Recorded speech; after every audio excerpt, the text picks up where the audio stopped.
Le magazine Capital a passé au crible 110 établissements en tenant compte de ce que les banques facturent, les frais de compte notamment, et ce qu'elles reversent chaque année en intérêts de placement. Ainsi, l'épargne vendue par votre banquier suffit-elle à amortir les frais qu'il facture sur votre compte? Ce n'est pas sûr. Avec nous pour en parler, Sylvain de Sailly, bonjour. Merci d'être avec nous en direct sur Europe 1. Vous êtes journaliste au magazine Capital. Et c'est vrai que le titre du magazine « Ne vous faites plus arnaquer par votre banque » interpelle. Il y a des banques qui nous arnaquent?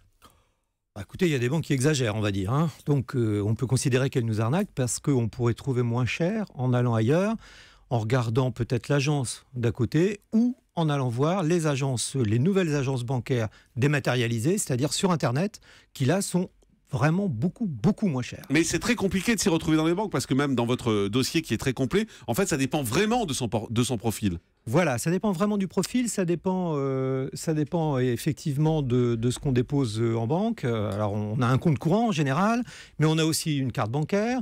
On a très souvent, pour une majorité de Français, un livret A, peut-être même un livret bancaire, un petit peu d'assurance vie, éventuellement un plan d'épargne en action. Bon, et puis pour les personnes un petit peu plus fortunées, un compte titre, c'est-à-dire on achète des actions, etc. Donc, on a fait des profils parce que c'est le seul moyen de s'en sortir, parce que comme vous le dites, les banques ont des tarifs qui sont absolument incompréhensibles. Exactement. On ne comprend rien. De toute façon, alors nous, on a fait le travail à la place de nos lecteurs. C'est-à-dire qu'on y a passé du temps. On a travaillé avec un partenaire qui connaît bien aussi les banques. Et puis, on a épluché tout ça. On est allé voir un petit peu comment ça se passe. On a donné des profils, l'idée étant qu'on peut se reconnaître à travers ces profils. Alors, on va essayer de prendre quelques exemples très précis. On va prendre le retraité, par exemple. On va prendre l'exemple du retraité, un client qui réalise, par exemple, toutes ces opérations au guichet. Là, vous conseillez d'aller où?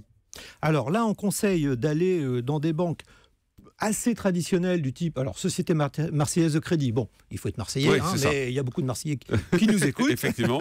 Il y a la Barclays, par exemple. Ou la Barclays, alors qui est une banque moins connue, mais qui est plutôt compétitive pour les retraités, voire le Crédit du Nord, qui sont des banques qui, pour ce profil-là, j'insiste bien, uniquement ce type de profil, c'est-à-dire un retraité qui a des revenus moyens et qui préfère aller à un guichet bancaire, qui a besoin d'un interlocuteur, qui a besoin de discuter avec son banquier régulièrement. Alors là, oui, ce type de banque est approprié. Et ce qui est étonnant, c'est que dans le profil du retraité, on va voir les autres dans un instant, mais oui, vous nous dites par exemple d'éviter le Crédit Agricole Alsace et Vosges.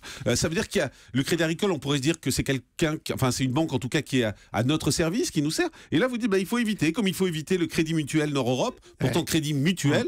C'est surprenant quand même. La Barclays, on aurait imaginé que c'était un gros organisme qui allait vous prendre pas mal d'argent, quoi. Ce qu'il faut dire aux auditeurs, c'est que, contrairement à une idée reçue, quand on va au Crédit Agricole ou au Crédit Mutuel, selon la région dans laquelle on habite, on ne sera pas traité de la même façon. Voilà. Ça, c'est la première chose. On pense qu'aller au Crédit Agricole, on aura les mêmes tarifs. Ben non, c'est pas vrai. Alors que pour les autres banques, oui. Alors que pour une banque... Si vous allez à la Société Générale, que vous soyez à Marseille ou à Lille, c'est pareil. Ou la BNP, c'est des grosses banques et elles appliquent les mêmes tarifs sur l'ensemble du territoire. Ça, ce sont des banques mutualistes qui ont des caisses indépendantes et qui donc pratiquent des tarifs différents.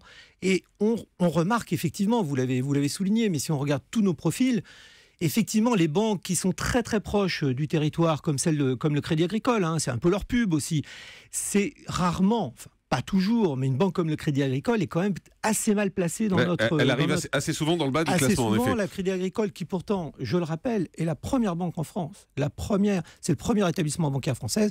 Le Crédit Agricole est relativement mal placé dans notre palmarès. On va prendre deux autres profils. On va prendre l'employé, le cadre, et puis pour le reste, les gens se référeront au magazine Capital, bien évidemment. Alors pour le cadre, là, il faut plutôt aller sur les banques en ligne, Boursorama, Fortunéo ou Biforbank. Oui, alors là, on va parler vite. Il n'y a pas photo.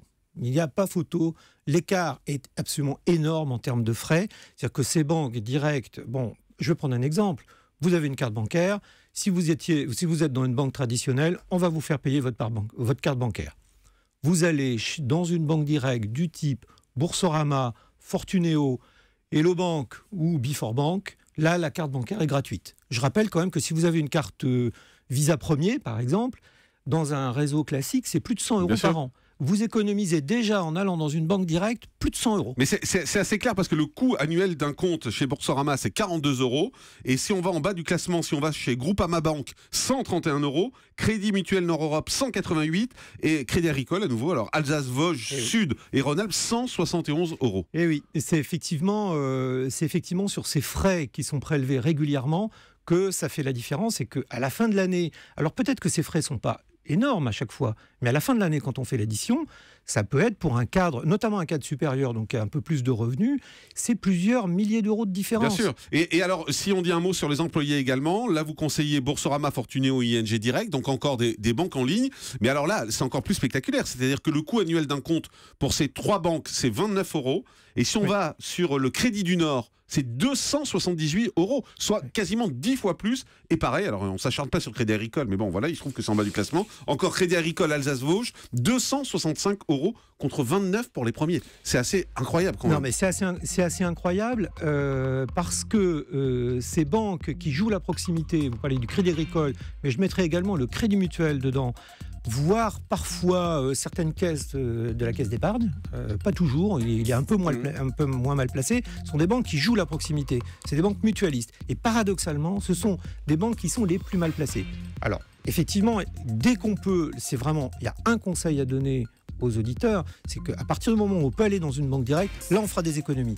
Il faut quand même dire une chose, c'est que ces banques directes sont quand même sélectives à l'entrée, c'est-à-dire que tout le monde n'est pas accepté. Tout le monde n'est pas accepté. Il faut un minimum de revenus. Je crois. Alors je vous parle de. J'ai pas tout en tête, mais le minimum c'est 1 800 € et certaines banques c'est 2000. Oui, de revenus mensuels. De revenus mensuels. Si on est en dessous, c'est compliqué. Tout est à lire dans le magazine Capital du mois de juin numéro 285. Donc Capital, ne vous faites pas arnaquer par vos banques. Merci Sylvain Dezé, journaliste au magazine Capital, d'avoir été en direct avec nous ce matin sur Europe 1. Europe 1, le grand direct de l'actu. Jean-Marc Morandini.